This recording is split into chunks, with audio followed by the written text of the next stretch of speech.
In 1995, in broad daylight in Culiacán, Sinaloa, Mexico, $12.5 million in cash vanished from an armored van belonging to the Sinaloa cartel. It seemed impossible. The van was parked at a roadside taqueria, under armed guard with CCTV cameras and duplicated access logs, but the money evaporated, leaving only empty containers and whispers of betrayal. Before we dive into this story, picture it: a dusty road where the sun scorches the asphalt, the air heavy with the scent of grilled corn from a taqueria. This isn't a Hollywood thriller but a mosaic of facts, interviews and archival records unraveling how one audacious plan upended the cartel's world. 1995 in Mexico was an era of escalating narco-traffic, where cartels like Sinaloa controlled entire regions, entwined with military and police structures. Culiacán, Sinaloa's capital, was the heart of this empire, a city of low concrete buildings, bustling markets and the constant hum of trucks ferrying goods to the U.S. border. The political climate was saturated with corruption. Federal forces fought cartels, but many officers were on their payroll, risking exposure or death. The incident unfolded at El Camino Real, a taqueria on the city's outskirts along Federal Highway 15D toward the Pacific coast. The taqueria was typical: wooden tables under a canopy, a flickering neon sign, and a parking lot for 20 vehicles where cartel vans often stopped for breaks.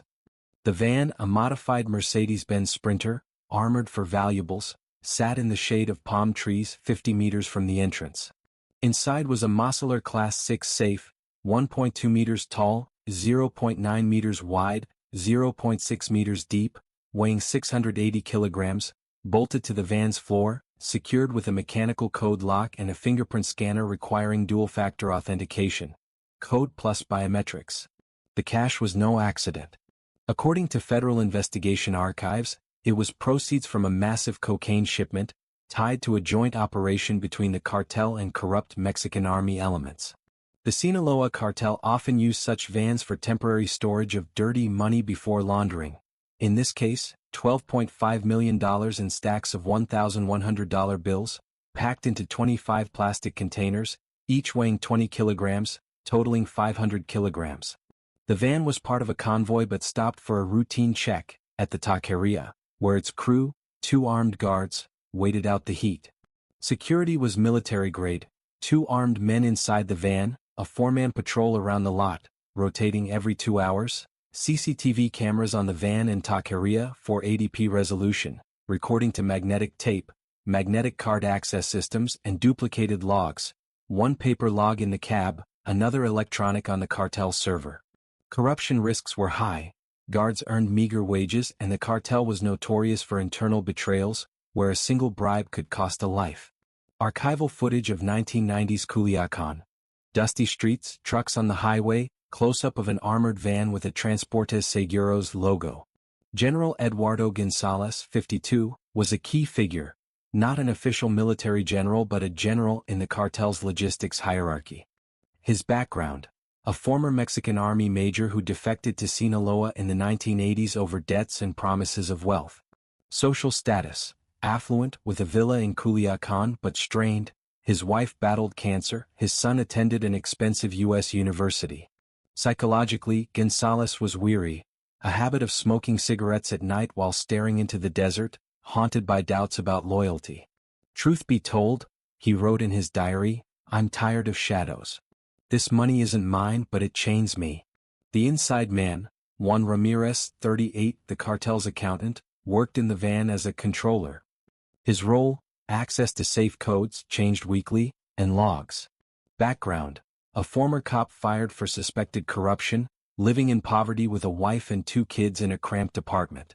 Motives: financial desperation and fear for his life after threats from rivals.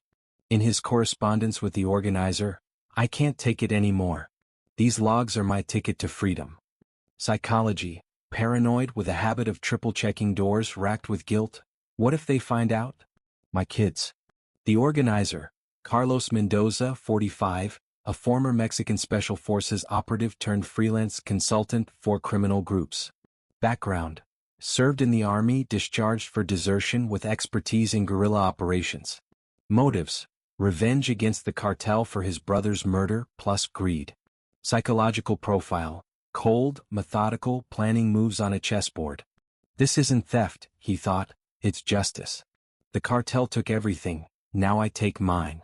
The unexpected witness. Maria Lopez, 29, a waitress at the taqueria. Background, a local single mother working 12-hour shifts. She wasn't part of the plan but saw strange shadows near the van. Psychology, scared but honest, torn by a dilemma. Should I tell the police? Or stay silent to survive? Reenacted interviews, actors in dim lighting styled like a documentary. The events unfolded on July 15, 1995, starting at 2 p.m. when the van arrived at the taqueria. Per standard procedure, guards checked the safe at 2:05 p.m., entered the code, changed that morning, 47,829 plus Gonzalez's fingerprint, and logged, all clear. Containers secure. The electronic log was sent to the cartel's server at 2:07 p.m. The discrepancy began at 2:22 p.m. Ramirez, the inside man, stepped out for a smoke break, but disabled the van's camera for 3 minutes, simulating a technical glitch. A routine allowance but unlogged. At 2:25 p.m., Mendoza and 2 anonymous ex-military accomplices arrived in a small van disguised as a service vehicle. They used a silenced electric grinder to cut the rear panel, prepared a week earlier, and adhesive straps to secure the door. At 2:27 p.m., the code was entered, provided by Ramirez the day before. The safe opened in 30 seconds. Transferring the cash took 8 minutes. Accomplices removed 25 containers of 20 kilograms each, replacing them with identical fakes filled with sand to match the weight, prepared in Mendoza's garage. Ramirez watched the taqueria door, Mendoza the patrol. Transport. The cash was loaded into their van, which left at 2:36 p.m., disguised as a tow truck. Access control was bypassed via Ramirez. He forged the paper log, duplicating a normal entry, and erased the electronic log with a portable hacking device, simple for 1995, a magnetic pulse. No one heard. No one saw. The safe closed at 2:38 p.m. Police records state, logs appeared perfect, but container weights were found fraudulent at 6 p.m. At 2:40 p.m. Maria Lopez, serving tacos to guards, noticed a strange van, Mendoza's, unregistered in the lot's log. I thought they were customers, she later said in an interview, but the license plate was taped over. Open question. Did she see faces? Tension mounted. Gonzalez, in his Culiacán office, mahogany furniture, a ticking antique clock, cigar smoke, got a call at 3 p.m., all good. But in his diary, funds to hide from the feds. If this goes wrong. During the swap, accomplices found an artifact, a rare 1995 flash drive hidden in a container, holding encrypted coordinates. What's this? Mendoza whispered.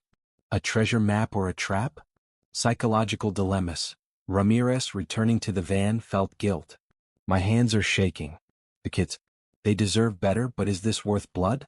Mendoza, driving away, wrestled with revenge. The cartel took my brother. This is just, but the fear of exposure. Archival note. Federal police received an anonymous tip at 8 p.m., searched the desert. Ramirez, in a panic, tossed a handwritten plan into the taqueria's dumpster, but wind scattered the pages. Maria found one, codes. 47829, did she turn it over to police? Social context. In 1995, society feared cartels. Police corruption was rampant, cases often closed with bribes. Sensory details. Dust and gasoline on the lot, distant gunfire at night. Visuals, tire tracks on asphalt, dust under the van.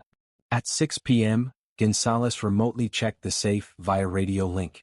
The weight matched. But the next morning the swap was discovered. Where's the money? Was a guard killed? One patrol member vanished? The FBI, aiding Mexican police, received a tip at 10 p.m., Operation Desert failed. And the climax. In a dumpster near Gonzalez's villa, an anonymous envelope surfaced with coordinates, 24.809 degrees north, 107.394 degrees west. A note read, if I'm found dead, look in the shadow of the palms. Who sent it? This leads to part 2. The discovery of the anonymous envelope near General Eduardo Gonzalez's villa. Coordinates scrawled on a torn piece of paper, alongside the chilling note, if I'm found dead, Look in the shadow of the palms, sent shockwaves through Culiacán's underworld. The $12.5 million heist from the Sinaloa cartel's armored van was no longer just a theft. It was a puzzle with missing pieces, pointing to betrayal, hidden agendas, and a trail that led into the desert. As federal police and cartel enforcers scrambled, questions loomed. Who left the note? Where were the millions? And who would pay the price? By the morning of July 16, 1995, the Taqueria El Camino Real was cordoned off, its parking lot a crime scene crawling with federal police and cartel operatives posing as private security. Culiacán buzzed with rumors. Some said the heist was an inside job, others whispered of rival cartels like the Tijuana or Gulf. The political climate of 1995 Mexico fueled distrust. President Ernesto Zedillo's administration was pushing anti-cartel reforms, but local police were often complicit and federal agents were stretched thin. The Sinaloa cartel, led by figures like Joaquin El Chapo Guzman, demanded answers, their influence casting a shadow over every investigation. The taqueria itself became a focal point. Its neon sign flickered weakly in the dawn light, the smell of stale grease mixing with desert dust. The armored van, still parked under the palms, was now surrounded by yellow tape. Inside, the Mosler Class 6 safe stood empty, its 25 counterfeit containers filled with sand, a perfect mimicry of the original 500 kilograms of cash. Forensic teams noted faint scratches on the safe's rear panel, suggesting a high-precision tool, and tire marks in the lot that didn't match the van's treads. The CCTV tapes, reviewed at 8 a.m., showed a 3-minute gap from 2:22 to 2:25 p.m. the previous day, Ramirez's glitch. Investigative procedures were meticulous but flawed. The paper log kept in the van's cab showed no anomalies, but the electronic log on the cartel server was corrupted, likely by a magnetic pulse device. Per protocol, guards were supposed to report any system failure within 5 minutes, but none did. Corruption risks surfaced. One guard, 24-year-old Miguel Vargas, was missing his last log entry at 2 p.m. Was he bribed, killed, or part of the plot? Archival note: federal police files declassified in 2005 state, initial evidence suggests internal compromise. Guard Vargas's whereabouts unknown. Crime scene footage, yellow tape around the van, close-ups of the safe scratched panel, forensic techs dusting for prints. General Eduardo Gonzalez, now under scrutiny, maintained a stoic front. At 52, his villa, white stucco walls, red-tiled roof, a pool reflecting the Sinaloa sun, was a fortress of secrets. His diary, seized later, revealed a man unraveling. The money was meant to secure our future, but it's a noose now. His wife's illness and son's tuition weighed heavily, but so did his loyalty to the cartel. In a private moment, smoking on his balcony at 3 a.m., he muttered to himself, "If they find the truth, I'm a dead man." His psychological state was fragile. Paranoia mixed with defiance, a man who knew too much but couldn't escape. Juan Ramirez, the accountant and inside man, was a ghost in the aftermath. At 38, he'd vanished from his Culiacán apartment by 7 a.m. on July 16, leaving behind a half-packed suitcase and a note to his wife. "I'm sorry. Keep the kids safe." His paranoia had escalated. Neighbors reported him pacing at night, checking windows obsessively. His motives were clear. $12.5 million could buy a new life, but his guilt was palpable. "I betrayed them all," he wrote in a discarded draft found in his trash. "But for my kids I'd do it again." Was he fleeing with a cut of the money, or running from the cartel's wrath? Carlos Mendoza, the organizer, operated from the shadows. At 45, his safe house, a nondescript shack 20 miles outside Culiacán, was a hub of precision. Maps, burner phones, and a chessboard littered his desk, each piece a step in his plan. His military training made him a ghost. No fingerprints, no digital trail. But revenge drove him as much as greed. "The cartel took my brother," he thought, moving a knight across the board. "Now they lose their blood, cash." Yet, the flash drive with encrypted coordinates, found during the heist, gnawed at him. Was it a cartel trap or a key to more? Maria Lopez, the waitress, became an unwilling player. At 29, her life was survival. 12-hour shifts, a toddler at home, and fear of cartel retaliation. Her statement to police at 9 a.m. was hesitant. "I saw a van. The plate was covered. I don't know more." Privately, she confided to a friend, "I should have looked away. Now they'll come for me." Her moral dilemma, truth versus safety, made her a wild card. Did she keep the torn page with the code 47829? Reenactment: Gonzalez staring into the desert, Ramirez packing a bag, Mendoza plodding over a chessboard, Lopez nervously wiping tables. By noon on July 16, the investigation intensified. Federal police, pressured by the cartel, interrogated the remaining guards. One 31-year-old Luis Ortega claimed he saw nothing unusual but sweated profusely, his log entries slightly off, 2:20 p.m. instead of 2 p.m. for the last check. The cartel's enforcers, led by a figure known as El Cuervo, conducted their own probe, notorious for violence. A taqueria worker reported hearing screams from a warehouse nearby that night. Technical details emerged. The grinder used was a DeWalt model, modified with a silencer, capable of cutting the safe's 5mm steel in under 2 minutes. The sand-filled containers were professionally crafted. Same weight, same plastic, sourced from a local supplier linked to Mendoza's old military contacts. The getaway van's tire tracks led to a dirt road, then vanished, suggesting a switch to another vehicle or even a small plane, a tactic Mendoza knew from his special forces days. At 2 p.m., a local farmer, 60-year-old Pedro Alvarez, reported a low-flying Cessna near his field at 3 p.m. on July 15, 20 miles from the taqueria. "It was strange," he told police. "No planes fly that low here." Open question: was this the escape route? The cartel's server logs, recovered partially by 4 p.m., showed an anomaly. A second access attempt at 2:28 p.m., not logged by Ramirez. Was there another insider?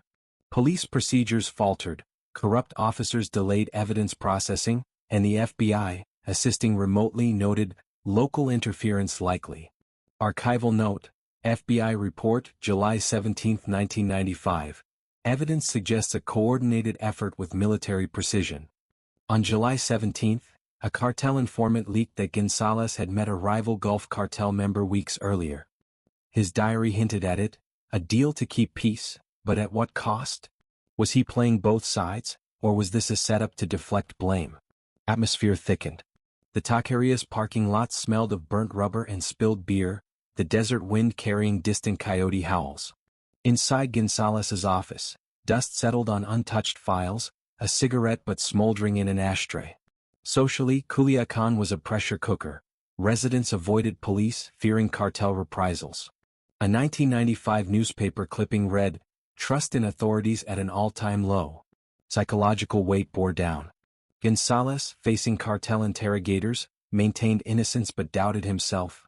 Did I miss a sign? Was Ramirez always planning this? Ramirez, wherever he was, likely wrestled with terror. "They'll find me." No one escaped Sinaloa. Mendoza, analyzing the flash drive, felt a chill.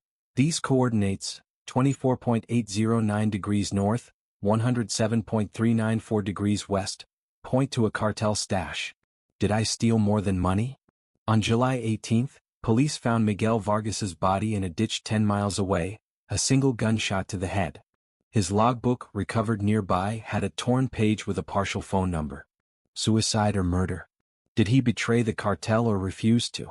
Maria Lopez's role grew murkier. She handed police the torn page with 47,829, but omitted seeing a second figure near the van, a man in a hooded jacket. "If I say more, I'm dead," she thought. Her silence raised questions. Was she protecting someone?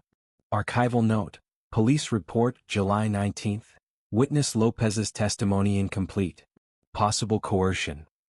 The flash drive's coordinates led to a desert site, a buried crate with $500,000 in cash and a note, "For the shadow." Was this a decoy, a bribe, or part of Mendoza's plan? The crate's lock matched the taqueria safe's brand, Maceler. Coincidence?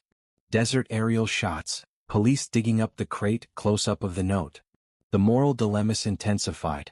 Gonzalez faced a choice: confess his knowledge or double down on loyalty. Ramirez, if alive, balanced freedom against his family's safety. Mendoza grappled with greed versus survival. Lopez, torn between truth and fear, became the investigation's linchpin. Cliffhanger. On July 20, a second anonymous tip arrived at the federal police station. A grainy photo of Ramirez at a border checkpoint, time-stamped 1 a.m. July 16. In his hand, a small black case identical to the one holding the flash drive. Was he fleeing with the key to the heist secrets, or was he already a ghost? The grainy photo of Juan Ramirez at a border checkpoint, clutching a small black case, was a spark in a powder keg. By July 20, 1995, the $12.5 million heist from the Sinaloa cartel's armored van had spiraled into a labyrinth of betrayal, violence, and unanswered questions. The coordinates in the desert, the cryptic note, for the shadow, and the death of guard Miguel Vargas pointed to a conspiracy deeper than anyone imagined. As Culiacán teetered on the edge of chaos, the truth began to surface, but at a cost no one could have foreseen. By July 21, Culiacán was a pressure cooker. Federal police, under pressure from both the government and the Sinaloa cartel, expanded their search, combing desert roads and border towns for Ramirez. The cartel, led by the ruthless El Cuervo, unleashed their own hunt, interrogating anyone tied to the taqueria. The political climate of 1995 Mexico, rife with corruption and distrust, hampered efforts. Local cops leaked tips to the cartel, and federal agents, monitored by the FBI, struggled to separate fact from fiction. A newspaper headline screamed, "Culiacán heist, cartel vows revenge." The taqueria, El Camino Real, remained a focal point, its parking lot now a maze of tire tracks and forensic markers. The smell of dust and gasoline lingered, punctuated by the faint buzz of flies drawn to spilled food. The armored van's muscular Class 6 safe, still bolted to the floor, bore silent witness to the crime, its scratched panel a testament to precision. The buried crate at coordinates 24.809 degrees north, 107.394 degrees west, containing $500,000 and the note for the shadow, raised new questions. Was it a decoy or had someone deliberately left a fraction of the loot? Investigative procedures faltered.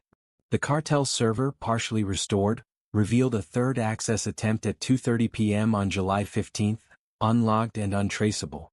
The Cessna sighting reported by farmer Pedro Alvarez led to a remote airstrip, where tire marks and fuel stains suggested a quick departure.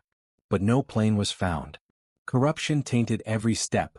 A federal officer was caught accepting a bribe to delay a search warrant, and the FBI noted, "Local interference remains a critical obstacle."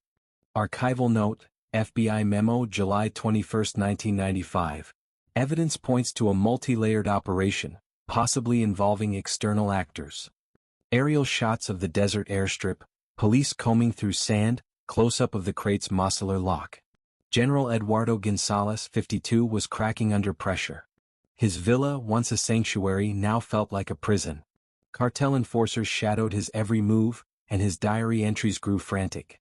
"They know I knew Ramirez's plan. I should have stopped him." His wife's worsening condition and his son's desperate calls for tuition money pushed him to the edge. In a late-night confession to a trusted aide, he whispered, "I didn't steal but I let it happen. The money was my leverage."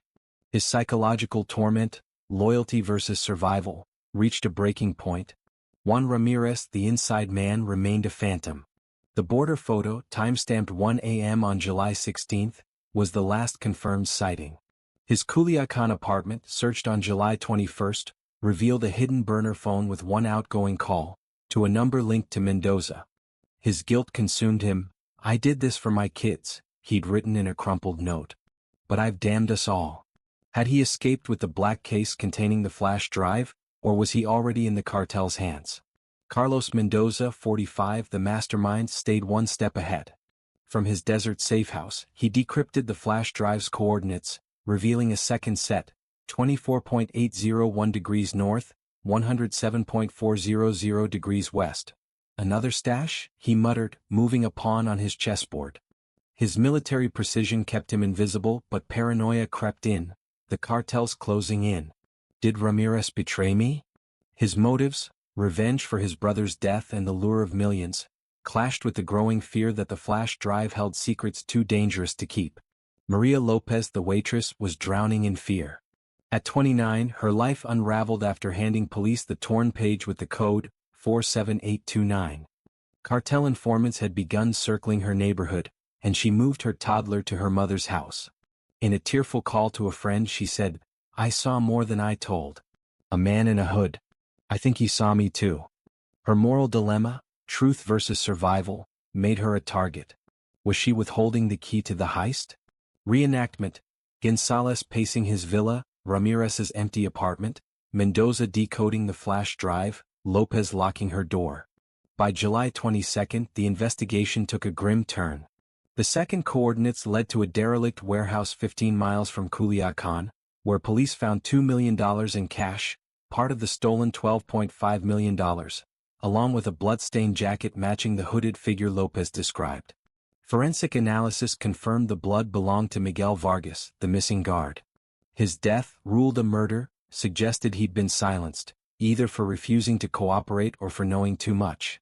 The warehouse held another clue, a burner phone with a text sent at 2:45 p.m. on July 15. Shadow moves. Meet at the Palms. Sent to Ramirez's number. Was Shadow Mendoza or someone higher up? The cartel's response was swift and brutal.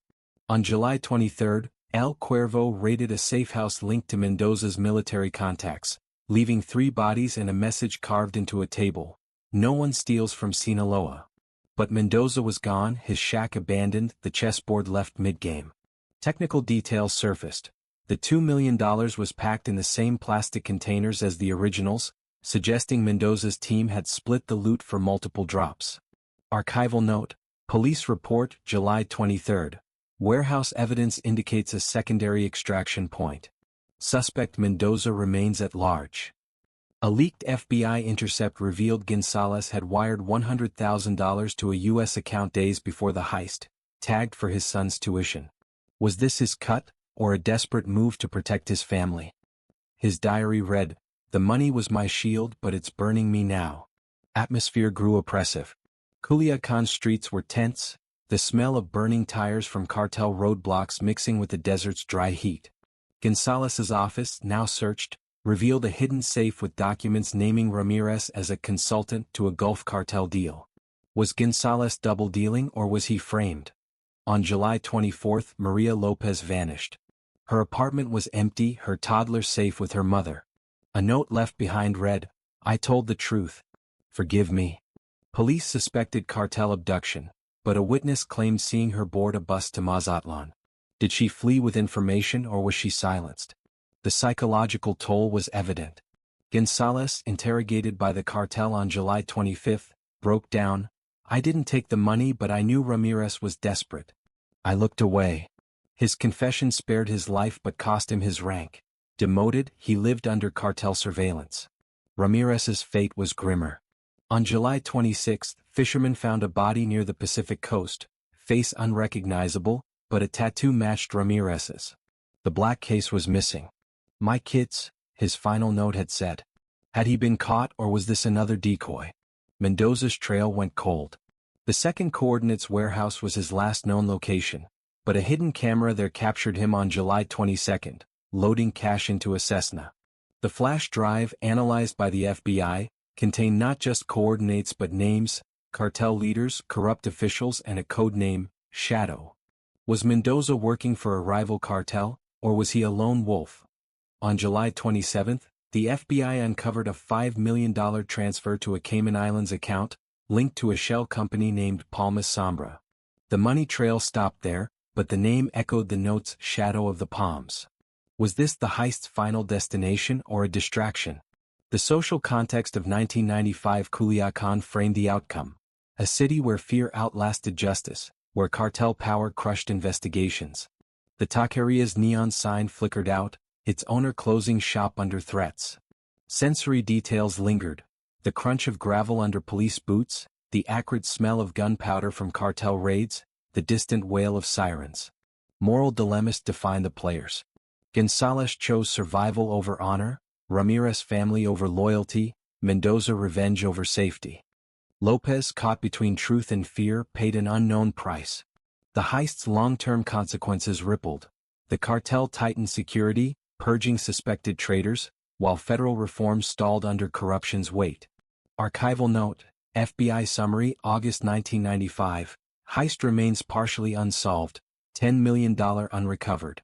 Key suspects deceased or missing. Cliffhanger resolution. The Palmas Sombra account was traced to a single withdrawal in 1996, funding a private airstrip in Belize. Locals there spoke of a man matching Mendoza's description, living quietly until 1998, when he vanished after a cartel hit. The remaining $10 million was never found, buried in the desert or laundered into oblivion. The note's Shadow of the Palms became a legend in Culiacán, a ghost story whispered into Carius. The money's still out there, waiting in the dark. Final montage, desert sunset and empty safe, a chess pawn tipped over, waves crashing on a Belize beach.